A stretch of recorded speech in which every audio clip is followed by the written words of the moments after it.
Morrow tried to put up a solid defense with his mech army, but Polt just marched right on in with Marine Marauder drops and picked it apart in a matter of seconds. Morrow, given the map choice, has selected Daybreak as his choice of battlefield as we go into game number 2. Down in the bottom left corner, the King of Mech hoping to be able to defend against the incredible mid-game aggression of Polt. It is Western Wolves Morrow.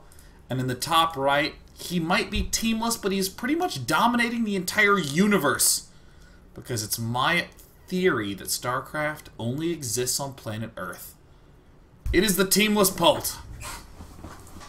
Now, Daybreak is a map that I really like for Marine Marauder play for one significant reason.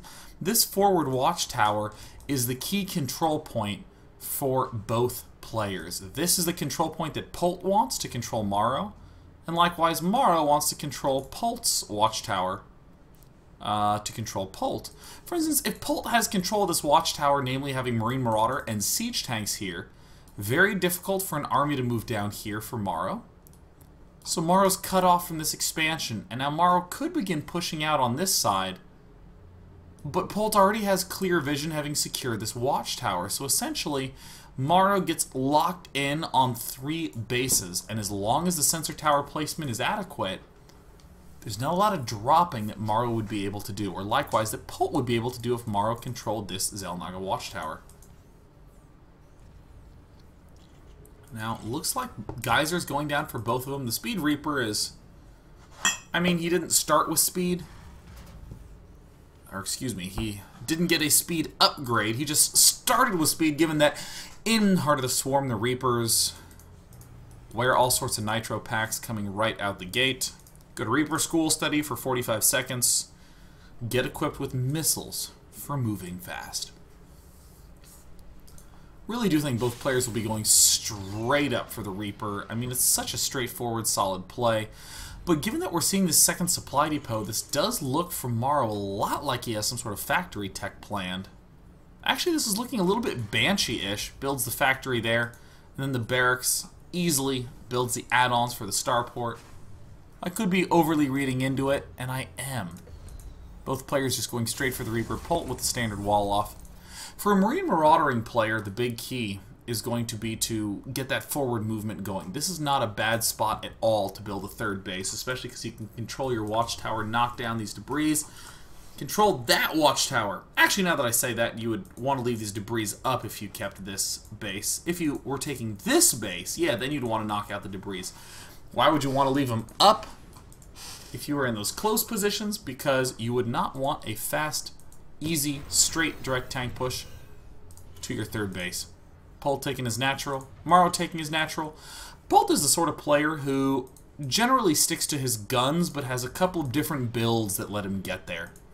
If he likes a 3-rack Marine Marauder style, he might open mines, he might go 1 barracks expand, he might go Reaper command center, but he'll still wind up back at that same spot. Morrow, though, is a player who really likes repetition a lot. Barracks getting the reactor add-on.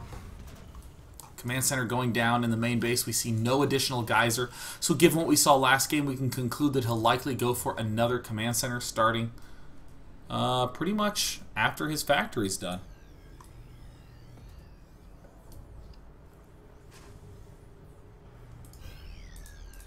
Now Morrow is just holding the forward watchtower.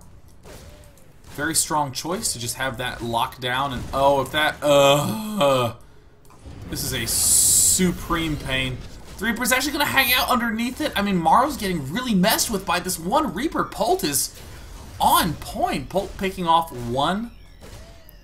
SCV will almost certainly get 2. Has already begun to heal because he is not taking damage. Says that they heal when they're out of combat, but what that specifically means is they heal when they are not receiving damage.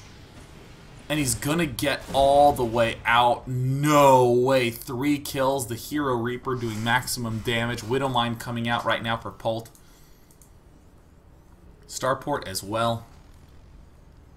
In this position, I mean, already we're starting to see some lackluster control out of Morrow. Polt is reading the situation correctly, saying, oh, alright, if you're going for Hellion, I'm not seeing a lot of pressure that can happen at my front. I'll go ahead and get my 3rd.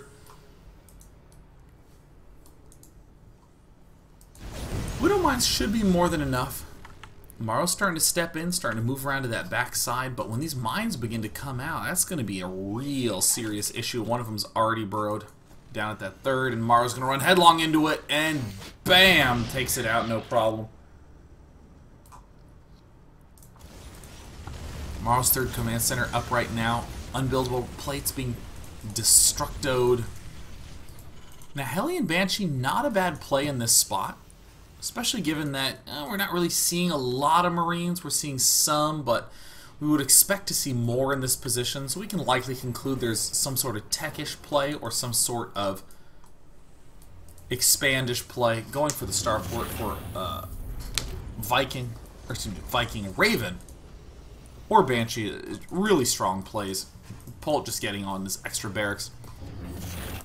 The one single engineering base, kind of interesting to me. Polt, in these positions, we generally see go 2 engineering bay. He really does like to get up a lot of upgrades, as many as he can, as fast as possible, once he's gotten up this structure in Terran versus Terran. But here, given the size of the map, Polt wants to begin stockpiling tanks quickly, wants to begin getting on as many Marines as quickly as possible, because again, this is the target, this is the apple of his eye. Morrow starts to get a Raven. No dice. Already going to be losing some to those Widow Mines. And the total units lost, we see that it's only 5. Target firing on his own refinery to take that mine out. And of course, this gets a little bit of mine scouting up. I wonder if he'll actually begin continuing to push with this. Could be a very interesting maneuver.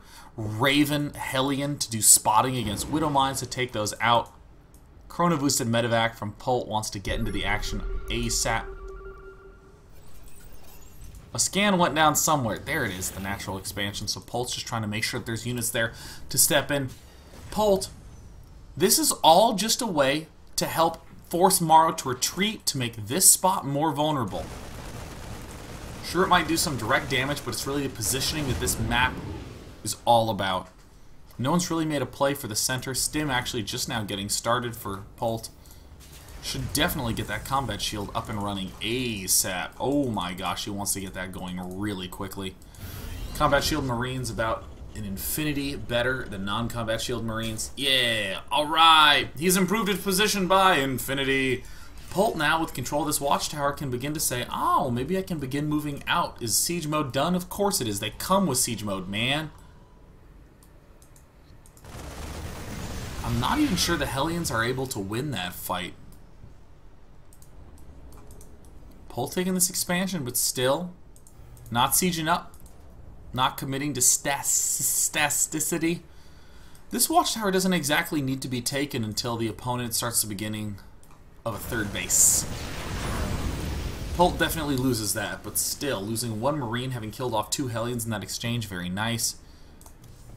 Tank production has begun for Morrow, as has medevac production.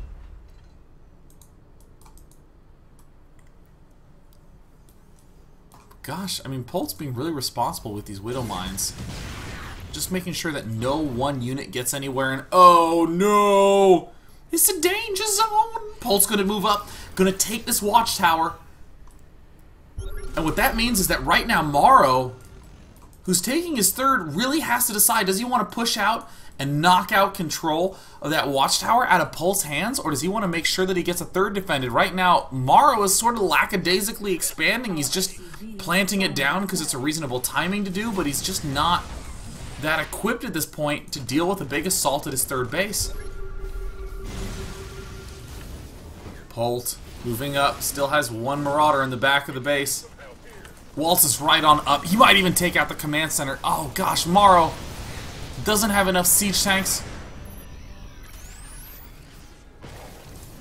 Nice connection there on the Seeker missile, taking out a couple of those Marine Marauder. Morrow now knows the importance of taking that 1 watchtower, goes for it immediately.